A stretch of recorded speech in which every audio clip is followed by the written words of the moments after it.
Je rappelle que Lyon est aussi invaincu en Ligue 1 depuis le 22 septembre, on le dit pas assez. Depuis le match contre l'OM. Exactement. Depuis le match, 5e journée, 3-2 au Groupama face à l'Olympique de Marseille. Tiens Walid, puisque tu as pris la parole, est-ce que tu as le sentiment que l'OL, c'est une vraie question de fond là, monte en puissance? Oui, sur le terrain, il monte en puissance. Clairement, ça devient une équipe qui est très très compétitive, qui est très très dure à battre.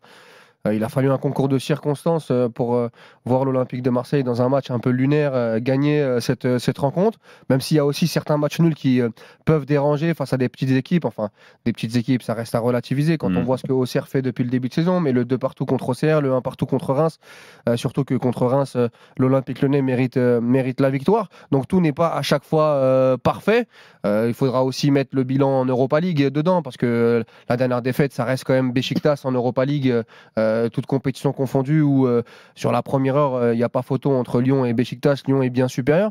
Mais oui, on voit une équipe, un 11 se dégager. On voit des joueurs aussi en Europa League essayer de faire jouer cette concurrence. Je pense à Mikotadze qui a été très très bon la semaine dernière contre Karabakh. Il y a plutôt une rotation plus cohérente de Pierre Sage, parce que je trouvais qu'à un moment donné elle était un peu trop abusive. J'en avais parlé ici. Il y a des joueurs en forme. Même si contre Nice, je répète, la charnière centrale n'a pas été extraordinaire, et des fois on a des pics où Lyon est très très fort dans un match, mais parfois elle peut montrer une certaine fragilité, une certaine fébrilité. Mais je trouve que cette équipe-là, elle arrive un peu masquée, 4e, elle est dans le top 8 en Europa League. Il y a des perspectives quand même très intéressantes pour Lyon à l'aube de cette deuxième partie de saison, parce qu'on arrive quand même à la fin de cette première partie de saison. Et avec tout ce qui s'est passé depuis le début de saison, on en parlera après, mais Textor, le recrutement, pas le recrutement, je trouve quand même qu'ils s'en sortent plutôt bien, et qu'il y a un calme autour de ce club qui a noté une sérénité, même quand ça ne va pas, même quand il y a des petits accros. Je trouve que ça marche dans le bon sens, et que Lyon ne défraie pas la chronique, en tout cas sur le terrain. Je trouve que Lyon avance presque masqué aussi. Je trouve que Pierre Sage mène plutôt bien sa barque, et même autour de Lyon. Tu vois, quand il y a des matchs nuls, quand il y a des déceptions, c'est plutôt... même médiatiquement, je trouve que... Ouais, c'est ça, c'est devenu un club moyen. On en parle comme d'un club moyen dont on n'attend pas grand-chose, alors qu'ils ont un des 3-4 meilleurs effectifs de... J'irai pas jusque-là, mais en tout cas, je trouve que ça permet à Lyon d'avancer sereinement, tranquillement, et pas très trop loin de leurs objectifs, parce que l'objectif du début de saison, Monsieur Dutin, c'était quand même de retrouver la Ligue des Champions l'année prochaine, et ils sont à un point... Oui, tu n'es pas en Ligue des Champions. Mais ils sont à un point de la 4e place, avec tout ce qui s'est passé sur le début de saison. C'est pas si mal que ça, et je trouve qu'il y a encore une marge de progression, et même en Europa League, moi je trouve qu'il y a des perspectives dans ce nouveau format d'Europa League qui peut donner de l'ambition à cette équipe de l'OL. Ouais, ça fait quand même plusieurs saisons. L'Europa League, moi, je la mets toujours à part. Oui, c'est comme la Coupe de France, quand on n'a rien à faire. Non, arrête, on va pas reparler de ces finales d'Europa League que tu nous reproches de regarder. Vrai, tu comprends pas qu'on s'intéresse aux finales d'Europa League, et tu viens m'attaquer sur ce sujet. Ça, c'était du off. On n'avait pas le droit d'en parler, mais c'est pas très grave. C'est un coup en dessous de la ceinture. Non, mais ce que je veux dire, c'est que je suis d'accord, il y a des progrès, il y a des signes d'amélioration. J'ai envie de dire, enfin, il était temps. About time, ils disent chez John Textor. Il regarde la montre.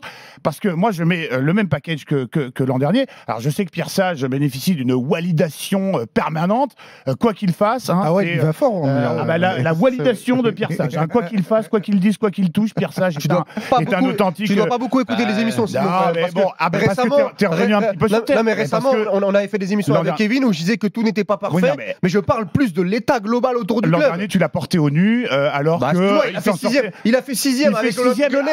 On va pas refaire l'histoire. Ils font 6e parce que Lacazette fait des miracles à chaque match.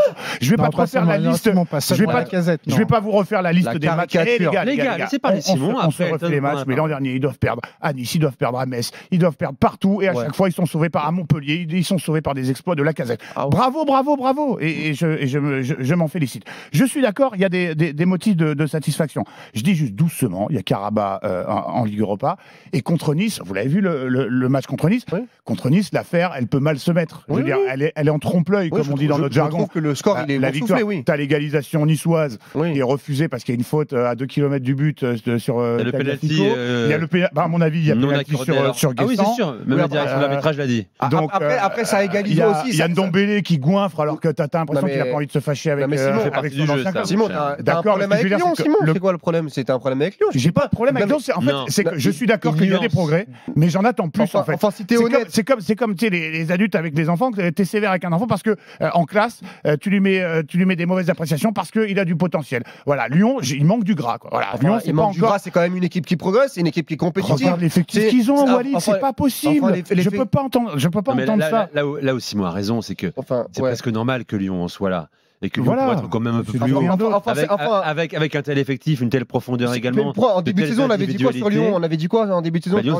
C'est le top 4. C'est le top 4. Toi, tu avais dit top 4. Toi, t'avais dit quoi? T'avais dit deuxième? Oui, non, top 4, c'est cohérent. Voilà, top 4, donc on est d'accord. Et puis je suis désolé, moi je trouve que Simon manque un peu d'honnêteté. C'est-à-dire que si sur Nice, il trouve que le score il est boursouflé, et il a totalement raison là-dessus, mais le match d'avant contre Reims, ils doivent gagner 3 ou 4-1 sans un grand Yvan Diouf. Non, mais sauf qu'ils le font pas, Walid. Non, d'accord, très bien, tu dois gagner le match contre Saint-Etienne sur la première mi-temps. T'as quand même 3-4 grosses occasions, ça fait que 1-0. Le match donc sur la saison, tu égalises quand même, où il y a beaucoup de matchs où Lyon doit gagner, où il ne gagne pas. Et là, t'as eu un match où, oui, c'est vrai, t'as fait preuve d'une grande efficacité et t'as eu des erreurs d'arbitrage. Maintenant, la réalité, c'est que moi, après le match contre Monaco en début de saison et le mercato déséquilibré, l'histoire John Textor, etc., j'étais très très pessimiste autour de l'Olympique Lyonnais, malgré les individualités, parce que c'est bien beau les individualités, mais encore une fois, faut avoir dans cet effectif déséquilibré, faire les bons choix, faire la bonne rotation,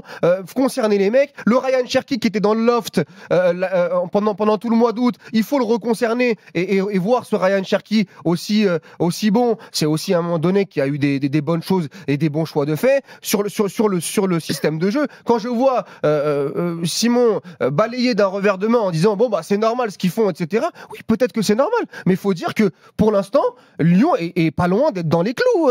Si on combine l'Europa League et la Ligue 1, bah moi je trouve que le travail il est quand même satisfaisant.